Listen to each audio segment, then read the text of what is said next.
need bloody stickers on my chairs. It's plastic wrap. I mean, should we just eat the plastic with the pear? I don't know. What do you guys think? Hello everybody. Hello.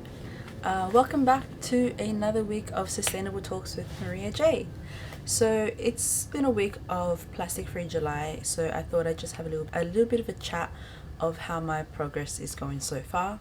And this week's video is a bit different. It's got a bit of a vlogging style in it, so let's see how it turns out, because to be honest it was a bit weird taking like videos of myself in public areas. So let's see how it turns out. Hopefully it's not too awkward. And so I just wanted to run some stats by you about why Plastic Free July is so important. Plastic Free July is a month where individuals can take a challenge to try reduce their plastic footprint in the environment and in our world, and try to make an individual impact in changing society for the better, in addressing our environmental issues that we are having right now, and help combat climate change. A lot of people might think, oh, it's just one person, what can one person do? But Plastic Free July has attracted over 177 million people since it started back in 2011 or something. It's become a global phenomenon. So you think one person giving up plastic for a month is nothing. 177 million people are doing this, and that adds up a lot. It sends the right messages out to the markets, it sends the right messages out to the business and the government, and changes are happening. So it does make a difference if you're skeptical. I had a quick Google about some stats, and according to the World Wildlife Fund, Australia produces over 3 million tons of plastic per year. The majority of it ends up in landfill, and as I mentioned last video, we're running out of space for landfill, so where the fuck are we going to put our plastic next? And about, I think, 130,000 tons of this plastic actually ends up in our ocean, and it's killing our marine life, and in turn it's killing ourselves because we're eating our marine life. So I think another article mentioned like that we're consuming microplastics in marine seafood. I didn't read into it that much, but it's a possibility, and it's probably happening already.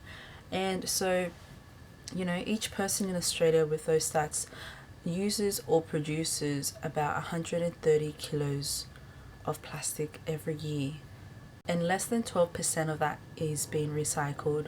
So that includes your toiletries, food packaging, basic consumerism stuff, everything comes in plastic. I did a walkthrough of the supermarket, and it's shocking how many aisles are made up of plastic packaged products, and even the products that seem like they're made in cardboard packaging have plastic packaging hidden within those products. So it's quite insane. And then I thought I'd run through some stats with you guys about the decomposition, or not necessarily decomposition, but how long it takes for plastic to break down.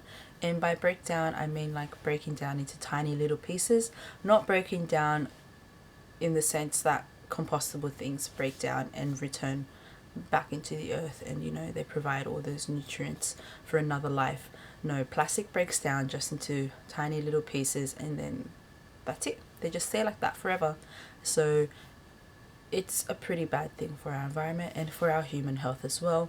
So plastic bags take about 20 years to break down. Coffee cups take about 30 years to break down. Your takeaway coffee cups, that is. So the plastic lid, and then also the plastic lining within the cups. And shockingly, plastic straws take about 200 years to break down. I mean, they're so small, right? And that's another issue with plastic straws, because they are so small. When you do try to recycle them, sometimes they do get missed within the recycling system, so they end up in landfill. And because they're so small and lightweight, they are easily blown away, end up in your natural environment, and eventually down in your oceans. So because of that, 200 years, I would highly recommend that you guys try to give up plastic straws for this month. And then there's obviously plastic bottles, which take a shocking 450 years to break down.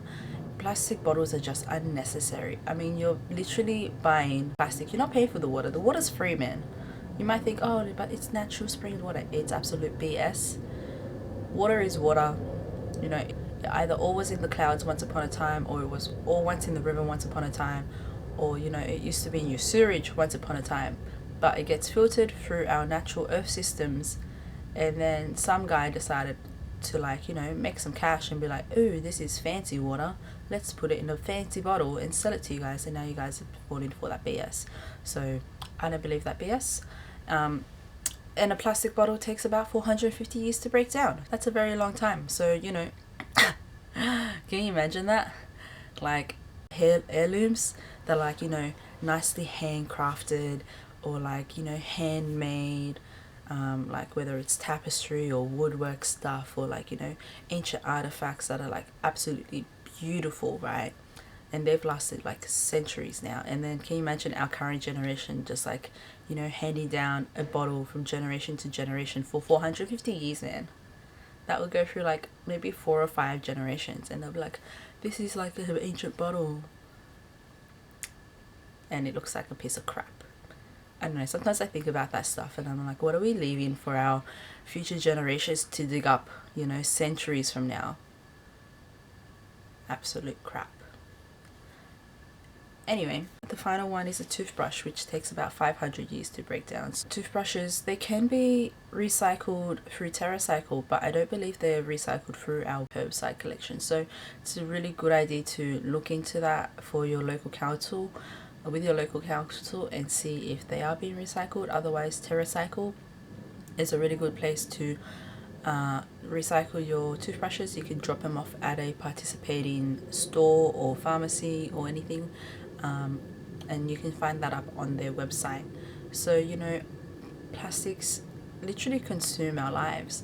So that's why I think Plastic Free July is so important, because it gives everyone the chance to, you know, challenge themselves and realize, hey, I can live my life with a little bit less plastic. Like, it's not necessary. Like, I'm not gonna die if I don't use a plastic straw, and by doing so I'm helping an animal not die from my plastic straw.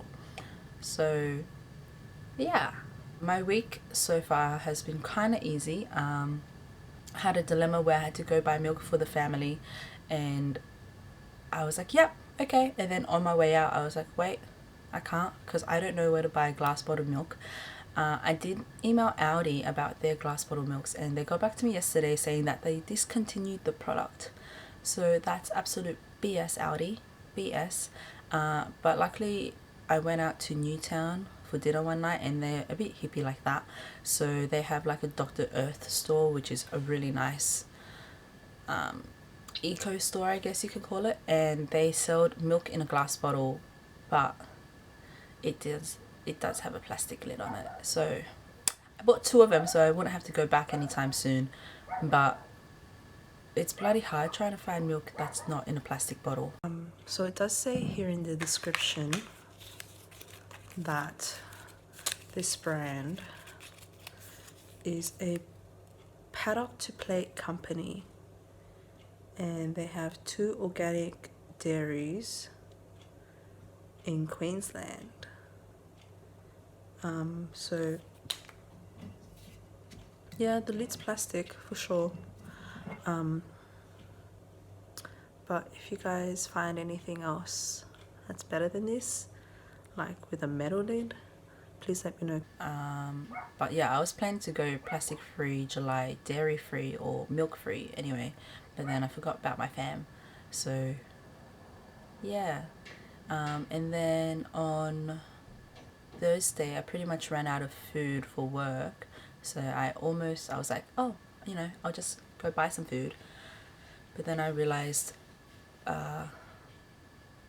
that if I buy food, it's going to come in takeaway packaging, unless, like, you know, I buy something specific like Subway, which is wrapped in paper, or like a kebab that has that foil paper thing. So like I had to be very specific about what I was going to buy for lunch. And then I was like, you know, it depends on my mood. What if I don't feel like it? So Wednesday night I ended up meal prepping anyway. So yeah, I think like with plastic free July, the best thing you can do is just plan ahead, and prepare yourself. Always have some food ready. Always have your plastic free alternatives ready. So like whether it's a shopping bag, straws, cups, whatever. Yeah, sometimes you just got to think about it. And like also like when I go dine out, like I've got to request like no straw please, and sometimes they don't hear me, and it's very annoying. But you just have a little chat with them, and it's like, okay, cool.